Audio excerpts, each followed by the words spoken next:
इसे नकल किया। और जब हम घर से भी निकलते हैं तब भी जाने जाना सल्लल्लाहु अलैहि वसल्लम ने जो दुआ सिखाई क्या है, बिस्मिल्लाहि तवक्कलतु अलल्लाह। क्या पढ़ते हैं? जब अपने घर से कहीं भी जाने लगे, चाहे साथ वाले घर पे जाने लगे, कहीं सफर पे जाने लगे, जब आप घर से बाहर निकले, घर से बाहर निकलने की दुआ जाने जाना सल्लल्लाहु अलैहि वसल्लम ने तालीम दी। क्या दुआ दी? बिस्मिल्लाहि तवक्कलतु अलल्लाह ला हौला वला कुव्वता इल्ला बिल्लाह। बिस्मिल्लाहि तवक्कलतु अलल्लाह ला हौला वला कुव्वता इल्ला बिल्लाह। ये दुआ इतनी आसान सी दुआ। तो फरमाया जब तक वो घर वापस नहीं लौट आता वो अल्लाह के अमन में होता, अल्लाह की पनाह में होता। इतनी आसान सी दुआ। इसलिए खालिक करीम ने इरशाद फरमाया कि ए लोगो, अगर तुम भलाई पाना चाहते हो तो फिर क्या है, मेरे नबी की हयात तय्यबा तुम्हारे लिए बेहतरीन नमूना है। अजीज़ान गिरामी कदर,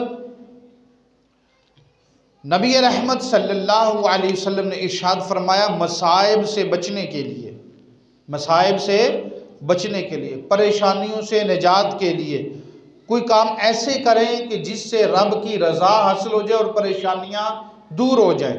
क्या काम करने चाहिए? हज़रत सुबान रज़ी अल्लाह अन्हु से रिवायत, जाने जाना सल्लल्लाहु अलैहि वसल्लम ने इरशाद फरमाया ला युहाफिज़ु अलल वुज़ू इल्ला मोमिन। तो मोमिन को फिर चाहिए कि वो वुज़ू पर मवाज़बत इख्तियार करे। वुज़ू पर मुवाज़बत का मतलब मुसलसल हमेशा बावुज़ू रहे। जो चाहता है कि वो मसाइब से निजात पाए, मुश्किलों से निजात पाए, परेशानियों से निजात पाए, दिल को करार रहे, अल्लाह रब्बुल इज़्ज़त उससे के थोड़े रिज़्क़ में ज़्यादा बरकतें अता करे, तो उसे चाहिए कि वो वुज़ू पर मुवाज़बत इख्तियार करे, वो हमेशा बावुज़ू रहने की कोशिश किया करे।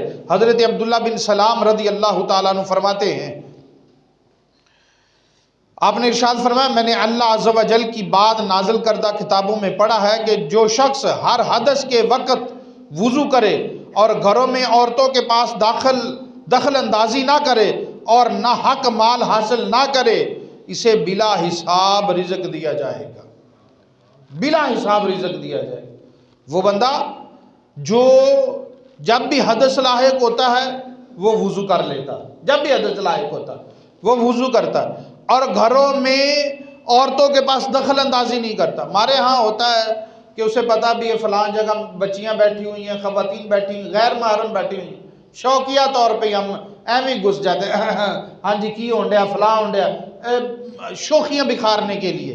तो हमारा ये मामला कहते वो ख़वातीन पर जो है वो दखल अंदाजी ना करे, ना हक किसी का वो माल भी नहीं खाता, तो अल्लाह ताला बिला हिसाब बगैर हिसाब के रिज़्क़ अता करता है। इतना रिज़्क़ अता करता है उसका हिसाब ही नहीं, बिला हिसाब उसे रिज़्क़ अता किया जाता है।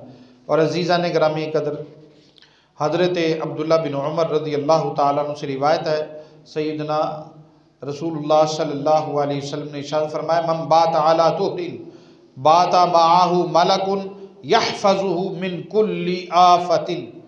अल्लाहु अकबर कबीरा। इमाम तिबरानी ने नकल किया, जो शख्स तहारत पर रात बसर करे, पाकीज़गी में रात बसर करेगा, फरिश्ते हर आफत से उसकी हिफाजत क्या करते रहते हैं।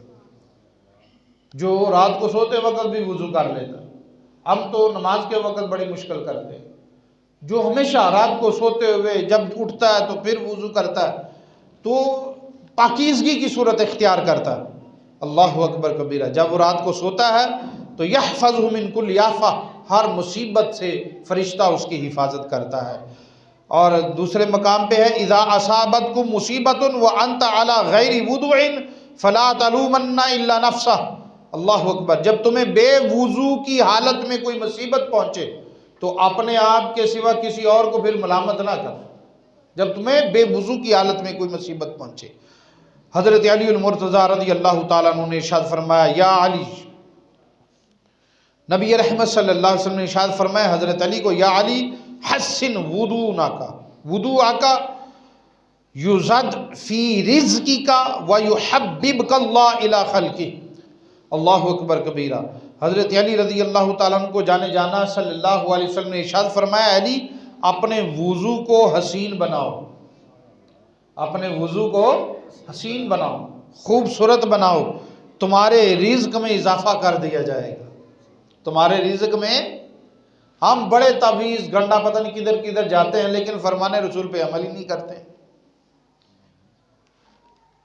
नबी रहमत सल्लल्लाहु अलैहि वसल्लम फरमाया, अली अपने वुज़ू को हसीन बनाओ, तुम्हारे रिज़्क में इजाफा कर दिया जाएगा और अल्लाह ताला अपनी मखलूक में तुम्हारी मोहब्बत डाल देगा।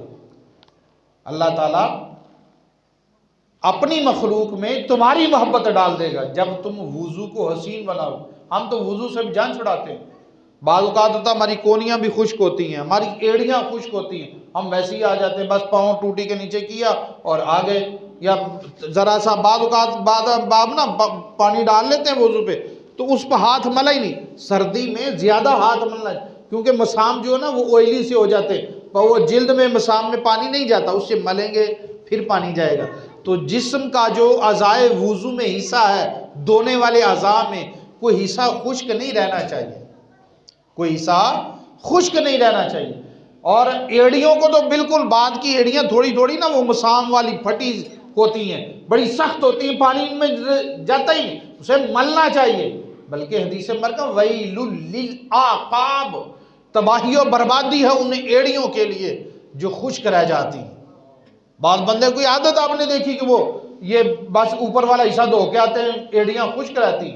हालांकि जो है ना ये टखनों तक, क्या है, टखनों तक जो धोना जो होता है ना, ये फर्ज होता है। ये क्या होता है? फर्ज होता है। ये जो 4 फर्ज होते हैं ना वुज़ू के, उसमें पाँव को धोना क्या है, टखनों तक फर्ज है। तो उसने फर्ज ही छोड़ दिया तो वुज़ू कैसे होगा? क्योंकि कुरान ने कहा इज़ा कुमतुम इलस्सलाति फग़सिलू वजूहकुम व अयदियकुम इलल मिराफ़िक़ वमसहू बिरुऊसिकुम व अर्जुलकुम इलल काबैन, और पाँव को धो उसके टखनों तक। जब भी तुम में से कोई वुज़ू का, इबादत का, नमाज का इरादा करे तो उसे चाहिए कि वो अपने मुंह को धोए, अपने हाथों को धोए कोनियों तक, सर का मसा करे और टखनों को धोए कहाँ तक? वो पाँव को धोए टखनों तक। तो वो टखने ही उसके खुश्क रह गए, तो फिर वुज़ू ये फ़र्ज़ है। ये क्या है? सुन्नत छूट जाए तो बंदा गुनाहगार होता है, फ़र्ज़ छूट जाए तो वो अदा ही नहीं होता है। तो इसलिए मेरे इस्लामी भाइयों से गुजारिश है कि अपने वुज़ू में एहतियात करें। वुज़ू क्या होती है? इबादत की चाबी है। वुज़ू इबादत की चाबी है। जब वो चाबी ही सही ना होगी तो इबादत कैसे होगी?